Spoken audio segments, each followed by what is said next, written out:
Một cái đấy còn buat terus kalau semua apa sensa kalau sensa kita dah malih ya. Sebab dah kita terus nunggu yang sama malu mah apa siapa yang nak tu pede mana, wei tadi jangan kita kamera. Ah, bukan juga.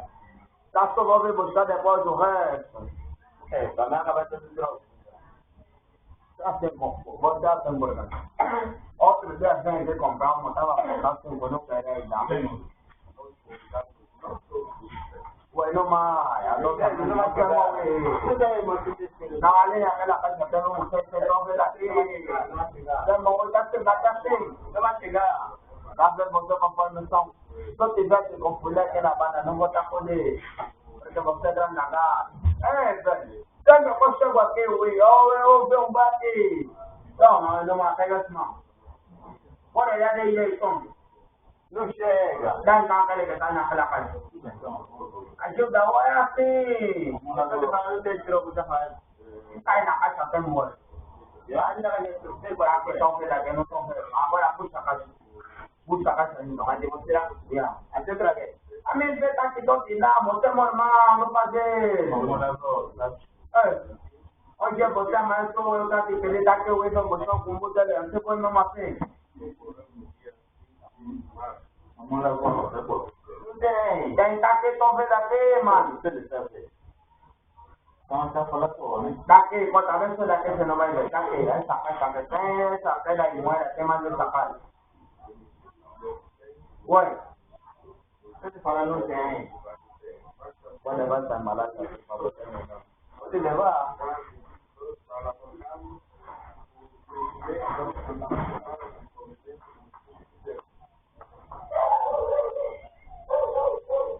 Sabe né, Gabo? Sabe né?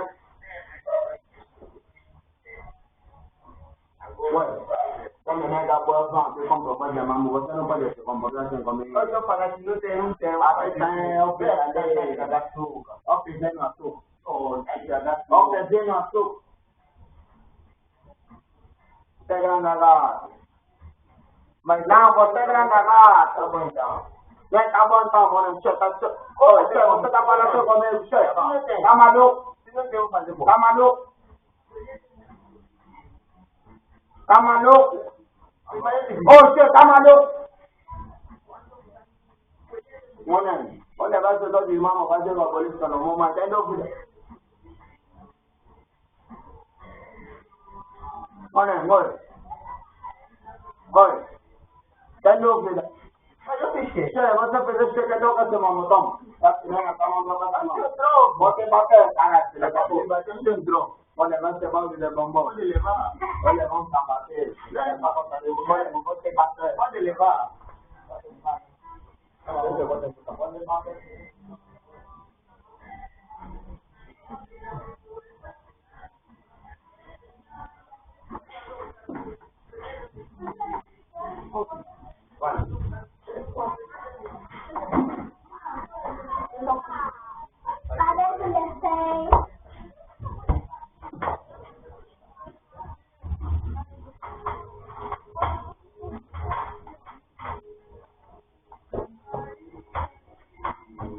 Ano ba rin? Ate Berit, dominiskan sa lalim mo. That is right. Tapos sabi. What is South Asian? Kung siya, dapat di ba? What's the percent?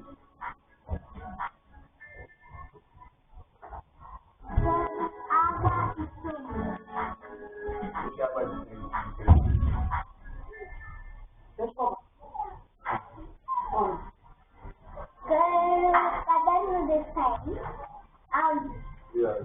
Ano po? Po ba ito? Ano? Tadi, onte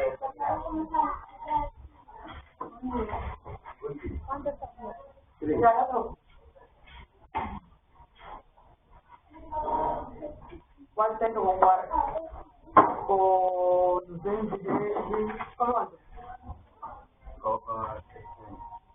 Oh, este now. Okay, get it. 900 na? 900.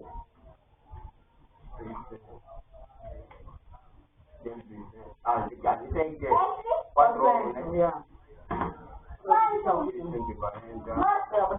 Ya, exacto. Dapat mo ko ilabas sa office.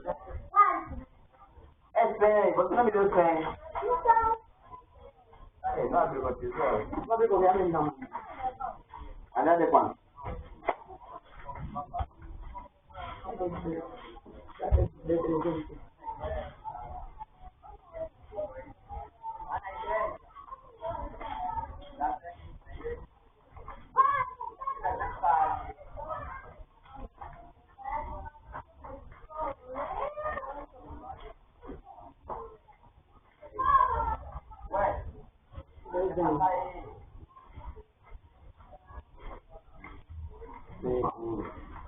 De 40.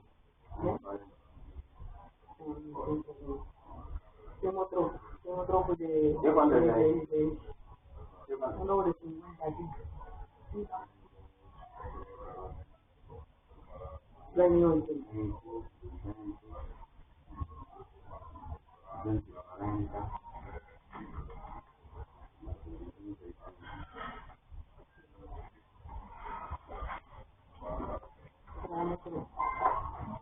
Sobre 30.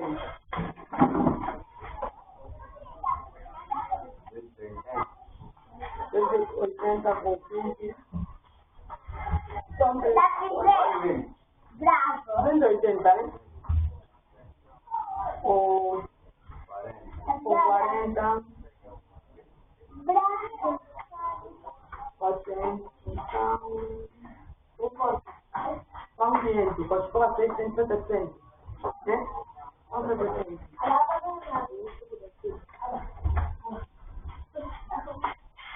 700. Agora, olhamos.